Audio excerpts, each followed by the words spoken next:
So, good afternoon and welcome to session 16 of Talking Aspergers with Andrew. And I was just saying off air there that we've had a rather blustery time of it of late, but I'm going to talk about something that we've touched on before in one of the earlier sessions, but that is innovative thinking for people who are on the spectrum.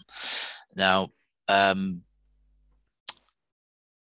we can come up with some very interesting ways of doing things that some people might be sitting there and you could be in a meeting and they could say, how on earth did you come out with that? Where did that come from? And you then have a conversation about what you've just said, which could be completely left field from what people were expecting you to say. I've been in those situations in meetings. I used to be a geologist in the construction industry. And I can remember one particular occasion, I was sitting in a meeting and I thought, why is no one asking this question? There was the contractor, there was the client, there was us, the engineer, and everyone was dancing around the topic. You could tell, you could just tell that no one was going to mention this one thing. Everyone was dancing around it, trying to get someone else to say it so that they could perhaps criticize it or whatever. And so I just sat there and I thought, well, why don't we do it like this? And they all looked at me like I was from another planet. Maybe I am, but they just thought. My boss actually said to me after the meeting, he said, where did you get that from? What made you ask that question? I said, well, I think I felt as though it needed to be asked because it got to the hub of the problem and we moved it forward and we were able to come up with a solution and everyone was happy. I said, but one of the questions I want to ask you is, why didn't you think of it? So rather than putting the emphasis on me, why did I think of this slightly left field thing? Why weren't you thinking of it yourself? And they just looked at me as though I was dumb, or oh, he's just weird. I had a lot of that in my career as a geologist. People were saying, you're just weird. Where do you get this stuff from?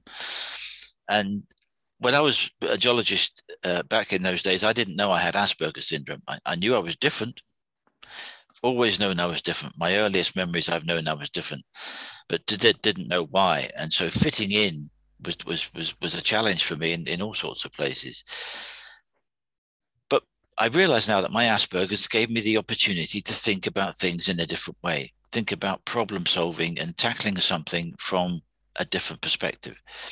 And that has helped me enormously in my career in coming up with ways of overcoming problems, dealing with issues that have been on sites. I mean, some of the construction sites I've worked on were £100 million motorway projects. And so they would have lots of interconnected, complex issues.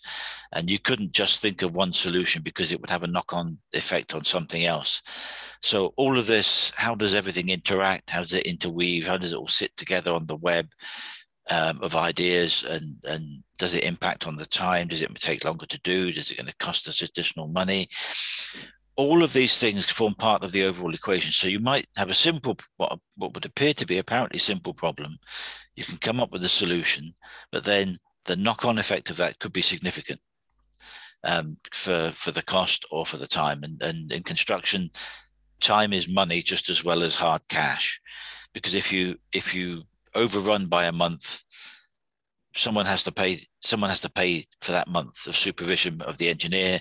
The contractor has priced the job to be a 12-month job and it's taken him 13.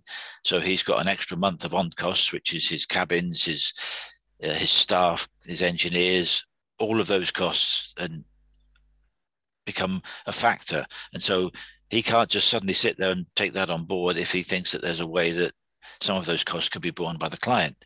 So having one thing move the critical path along and shunt the end date along can have a significant cost impact.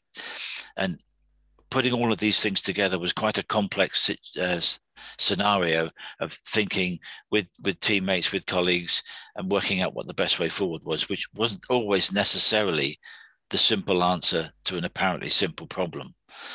So the ability to think about things and how things interact, how things interrelate, knock-on effects of one action on another, and so on, and further on down the line. Take a simple example.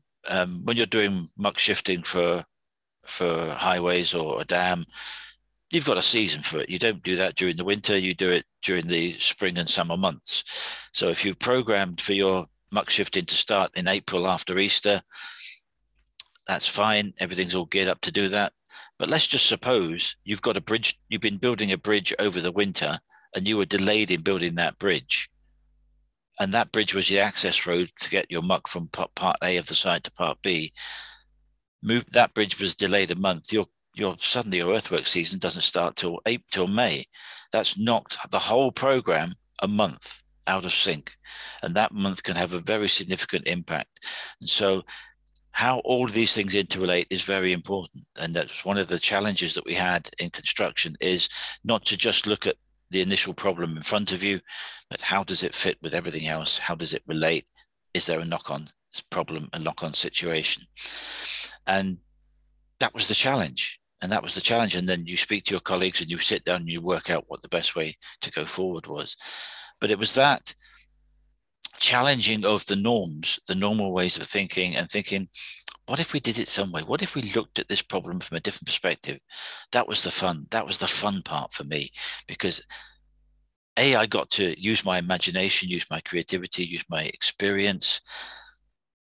But B, there was actually a feeling of worth, feeling as though your job and your contribution were significant and were important. And there is nothing better at work than feeling as though your work is valued, rather than just time served, chugging away, oiling small cogs, and not feeling as though you're part of the bigger picture and you're appreciated by those around you and those above you. And so having a different perspective, a different way of thinking, and being able to think those things through, follow things through to a conclusion, actually made you feel better about being at work, about going to work and having a challenge.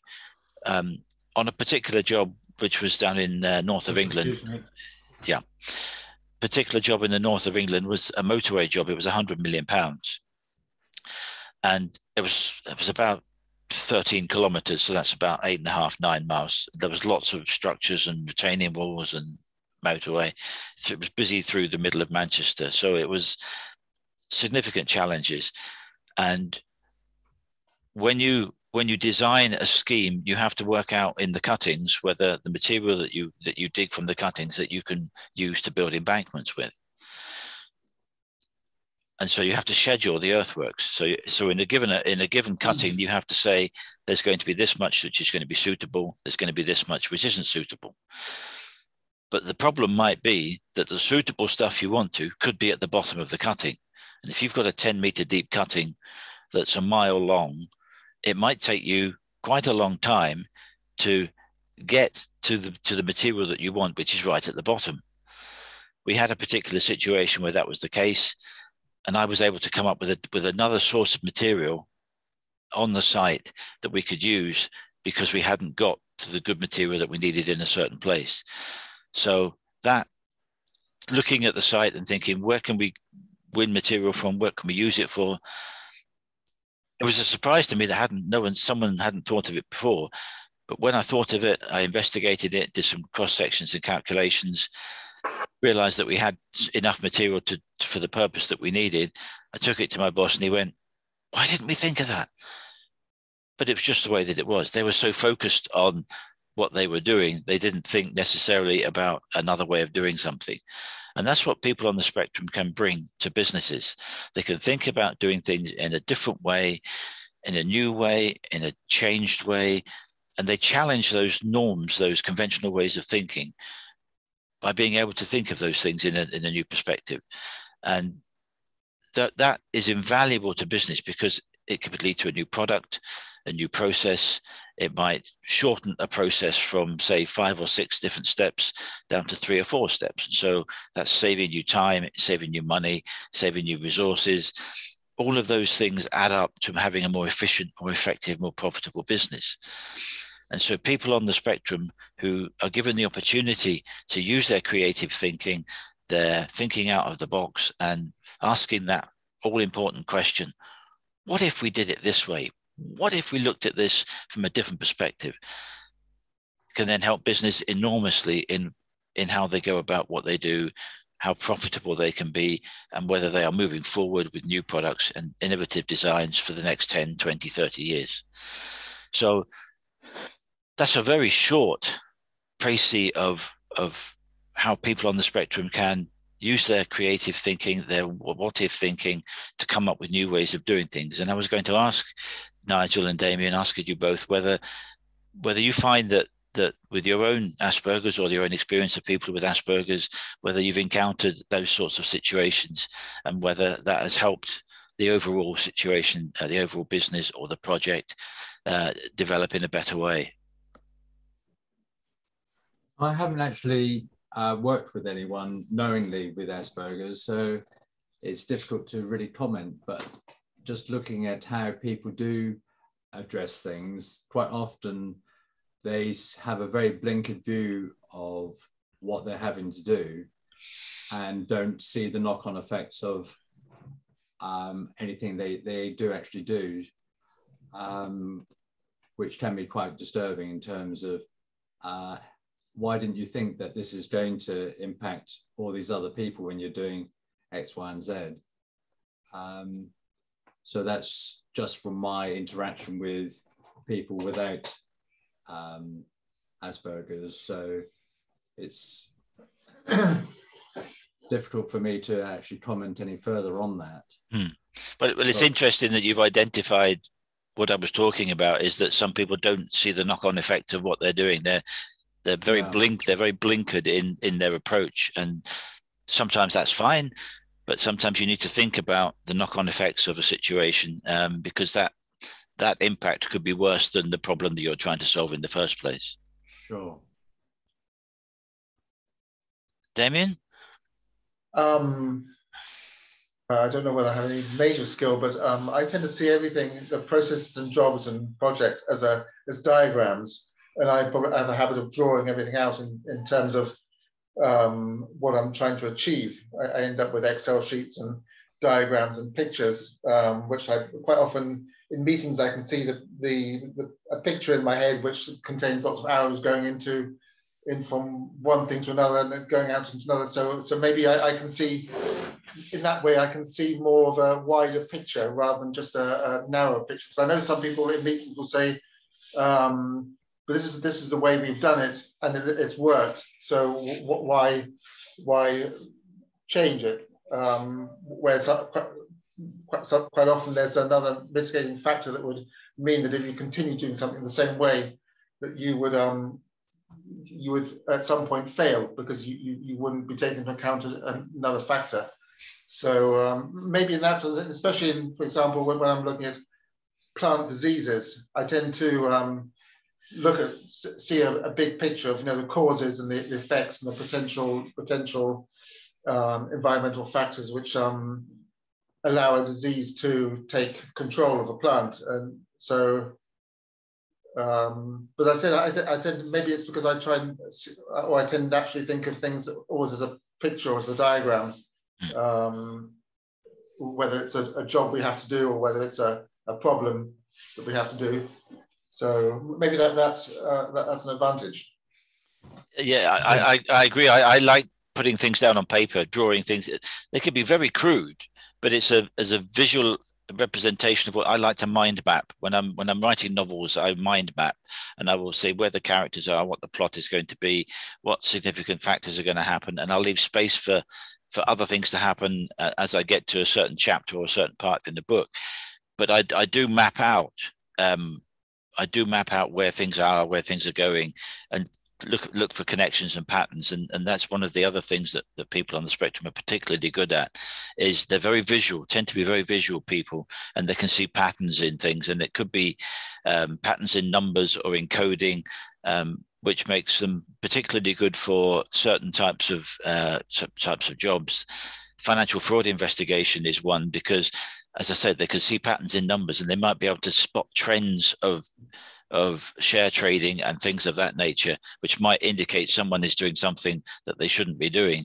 And having the ability to look at a great screeds of numbers and information on the screen, they just somehow are able to pick out those key points, those key pointers and markers that could indicate financial fraud investigation or credit card fraud or things of that nature. And some people on the spectrum are particularly good at gaming and coding. And I think I've mentioned this before, but there's a company who have offices in the UK and elsewhere throughout the world, called Knockon, and they're an IT service provider for business to business clients.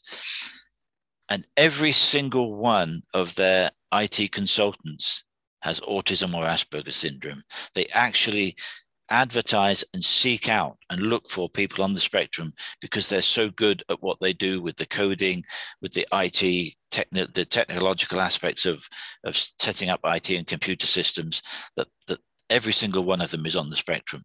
And they found ways to harness their abilities and their potential and manage that. So they have managers who can coordinate and talk the language with them and with the client. And I think it's an amazing way that they've done it.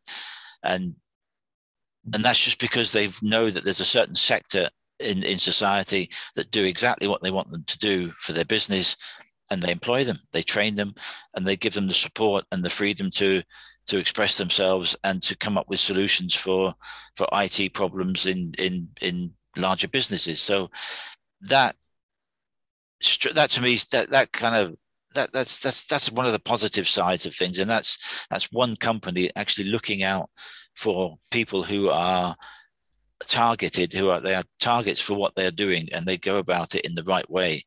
They actually, when they interview people, they do skills set testing with them to see whether they are a right fit with them, rather than looking at CVs and resumes and things like that. They actually sit them down and do skills testing with them to see whether they're the right fit. And I think that's fantastic that they've identified people and they use them in the right way so that the person is valued, delivers quality products to their clients, and everyone's happy. And I think that's fantastic that happens.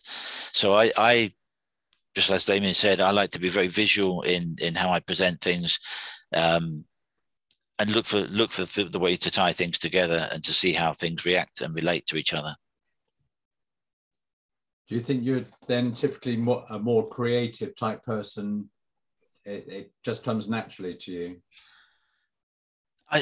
Yes, I think it does. I think my Asperger's has given me my creativity. I definitely think that. I write young adult fantasy, and they're about 60,000 words in a first draft.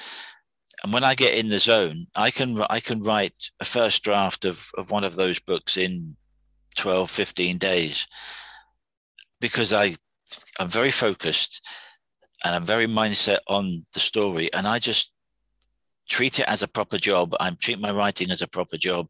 So I put in a proper shift, a day's work at it, and I just write, and it just flows. And I have little pointers that I'll have, that what's going to happen in the chapter, but the actual line by line of what is going to happen it's like I'm watching the film on a video screen and I'm describing what I'm seeing.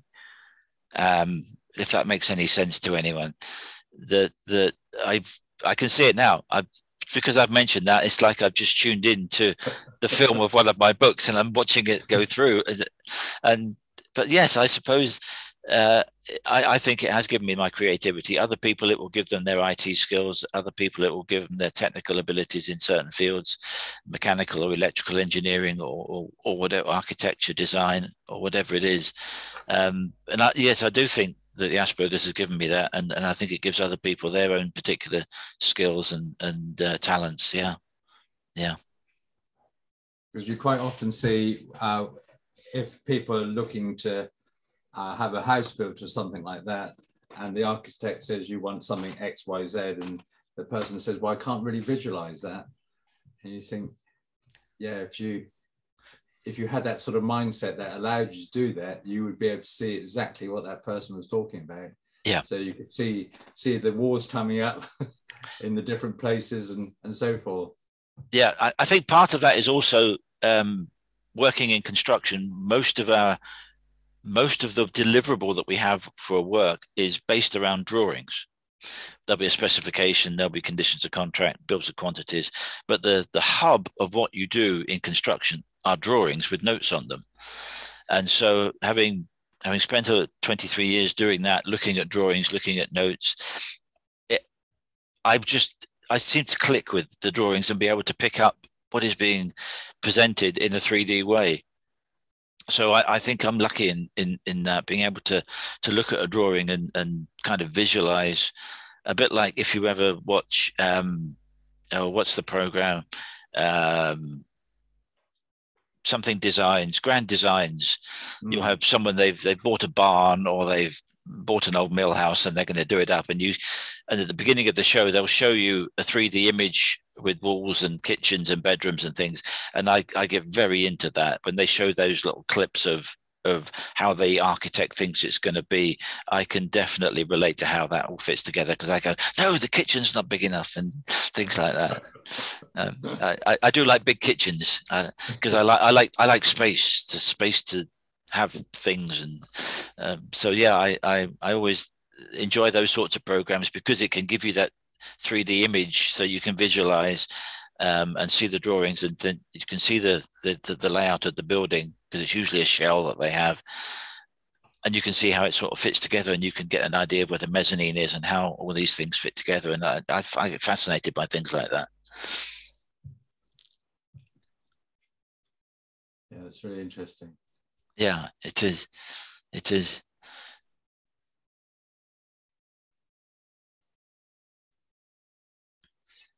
So what other things do you think having that kind of visual creativity could be put to use? Does anyone have had their own thoughts on how that would work? Then quite often in corporate life, they have brainstorming sessions where they're told to have blue sky thinking and whatever. Yeah, yeah. But quite often it takes quite a lot of time before people start coming up with something which you could say was truly innovative. And sometimes it's just an accumulation of what other people have said that springs an idea off, and so forth. But it can be quite a long process to get up with something, as I say, is totally innovative. Do you think that there's a reluctance for people to speak up in those situations, in case their ideas are considered to be a bit daft, and they're going to make themselves look stupid in front of their colleagues? Yeah, that's right. Well, they keep on having to emphasize, no idea is a stupid idea, but still people are reluctant to come up with that real off-the-wall, wacky type idea. Yeah. I find meetings can be very difficult because I find it difficult sometimes to present my ideas, or also reluctant maybe to present things, because I've been told many times, why have you come up with that when it's in something unrelated. But I went to one meeting a couple of years ago, or it was in fact a conference on seaweed production in Scotland, in Oban. And on the second day, we were set into 4 different groups. Each group had a different problem they had to try and solve regarding the expansion of seaweed production in on the west coast of Scotland. And how they went about it was you had to come up with ideas. So you were given a block of coloured paper, sticky with a sticky back, and there were 4 whiteboards around it with diagrams on it, and you had to put your ideas and you stuck them to the wall. So everyone did their own ideas, and at the end of it, then this was sort of reviewed as within the group and presented. So I found that was a good way to be able to be, in a way, it creates an environment that was more innovative, because I was able to be a little bit freer to think and to, which was slightly different from a meeting that I can find can constrain me, maybe in terms of, or maybe I'm more reluctant to speak. But this was, I felt a little bit freer to come up with different ideas, and some of them were actually people thought were good, so it obviously worked. Yeah, I remember I used to work in a partnership with a client and a contractor. So the 3 of us, designer, client, and contractor, working together on various projects. And one of the phases of the project was to have a high level risk review. And we actually had an external facilitator, and that was the key. The external facilitator was the key, because he had no preconceived ideas of who was doing what and what they did. He just came in and would facilitate. Really very good. He was very good at encouraging us. And so right at the beginning of the meeting, he said, okay, this is going to be different.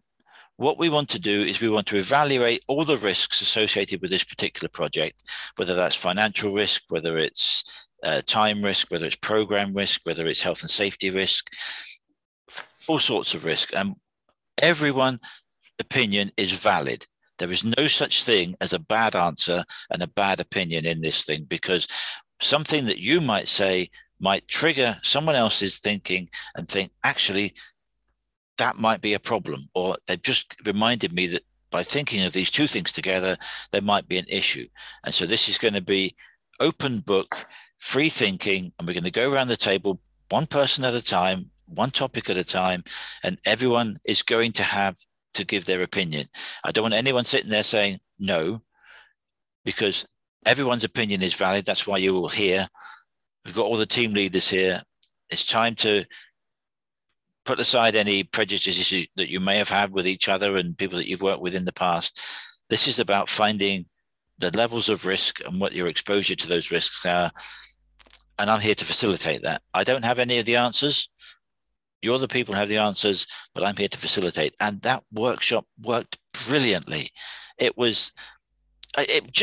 filled me with joy once we got started, because people were being open, they were being honest, and we got so much value out of that, because we identified what the key problems were.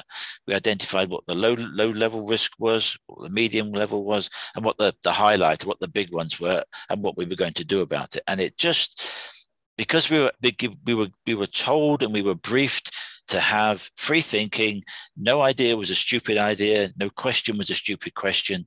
It made everyone relax and feel comfortable around each other to open their mouths and give valued opinion. And it worked brilliantly. It worked absolutely brilliantly. And if we could get more of that in business, I think there's the potential for understanding what you do better is fantastic. And where you can go from that into where you want to take your business for the next 10 or 20 years. So that was a really good day. I got a lot out of that day, and I think everyone else did. But it just goes to show that with the right setting, the right framework, the right encouragement, and a facilitator who knew no one. He was an external facilitator. I don't know how much he charged, but if it was 1,000 a day or 2,000 a day, it was well worth it, because he was the right person to extract from us and give us the confidence to be able to express ourselves in the right way, in the right team. And that was just fantastic. I think if we could do more of that in business, then productivity, team building and team relationships would be so much better.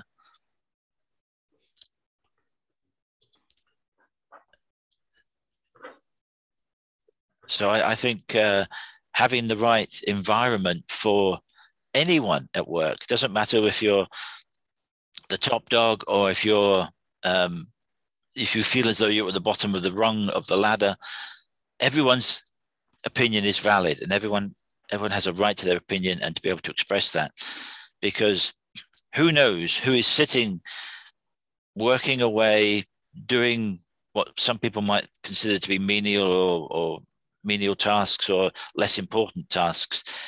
Who knows whether someone sitting in that environment has actually got an idea, got a new way of thinking, and and they're not encouraged to express it because it will make their boss look bad, or they don't want to because the boss has got certain targets. All sorts. You can imagine all sorts of situations where you might not be encouraged to be able to express an opinion. And that is just so demoralizing. I've been in situations where it has been demoralizing being at work. And I remember one particular occasion, I was doing a particular job, and my supervisor, my boss, said, it's similar to that job we did a couple of years ago. Just do what we did with that. Grated. It was like, did anyone ever ask when they built that job whether it worked? Did they have to make changes? Did we get it right? Did we get some things wrong? Has anyone ever fed back any of that information to us? Otherwise, if we're just going to do the same thing again, we're going to make the same mistakes again. And he looked at me and thought, I don't care, just do it. That's what he said. That was his phrase. I don't care, just do it. 6 words that just took the steam right out of anything I wanted to be able to do. It just, you've got 2 weeks to write the report. Just do it. Just so demoralizing. So demoralizing. And you feel as though, what are you there for? You know, it just, it didn't bode well with me. And I eventually did leave that company because I went on to explore other avenues and other opportunities. But it was so soul destroying having that kind of attitude from people that you work with. It was not good. It was not good. And having that kind of environment just is not conducive to work. And I'm sure we've all been in situations where we could have done a better job had we had better support from others around us.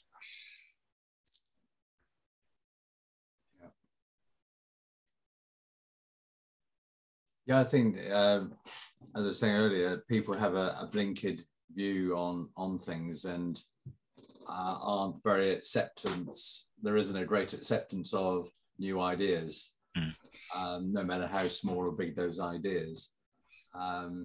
If a person has an idea that they've come up with that for some reason, and therefore, you know, at the least, you need to listen to that. You do. And it may be a fantastic idea, which, you know, could save millions or create millions. But without actually listening to that person, you never know. Yeah, and it might well be that particular person that they're talking to might not be the right person that they need to talk to it about it, but that needs to be cascaded up the chain of command, so that the right people, the innovative people, the people who look at how the business is going to go forward, hear about it and then can talk to that person about it. So it might be that you say something, they think it's a good idea, but not necessarily for this project. But that shouldn't just die a death there and then. If there's scope for it to benefit the business, then it needs to be brought to the right person in the team, further up the ladder or in a different department, so that it can be explored in more depth by people who have the ideas and take it forward. And you know, it shouldn't be difficult to do that, but I know that it is. I know that it is. And the number of battles, and I think battles is probably the right word, I've had with some of the people I've worked with who just were not interested in listening to new ideas and new ways of doing something, was soul destroying. And there's only so much of that you can take before you think, do you know what? There's other companies out there. Someone else might want me, and you start looking, and that's a loss to your company. They might not think it at the time. They might think, oh, great, we've got rid of him. He's a problem. So he's problems or he's trouble. But they've then got to invest. They've got to spend time advertising, interviewing, all of that downtime and non-productive time in finding the right person and looking through 20 candidates or however many respond. That's someone's time. And that needs to be a technical person or a manager in the department, so that they can look for key skills, key strategies on their person's CV. So employing someone new to fill a vacancy is a time-consuming process, and it's a costly process. And if you're always going to hack off people and they keep leaving, your on costs of just keeping your teams going are going to escalate. And I think that there needs to be more understanding of people of all abilities in the workplace to encourage people to stay and reward them. And I think, you know, we are in the 3rd decade of the 21st century. I think we should be a little better placed than we were in the 80s and 90s. You know, we surely should have learned some things from the 80s and 90s. I do despair sometimes when I hear other people saying similar things to what I went through 20, 30 years ago.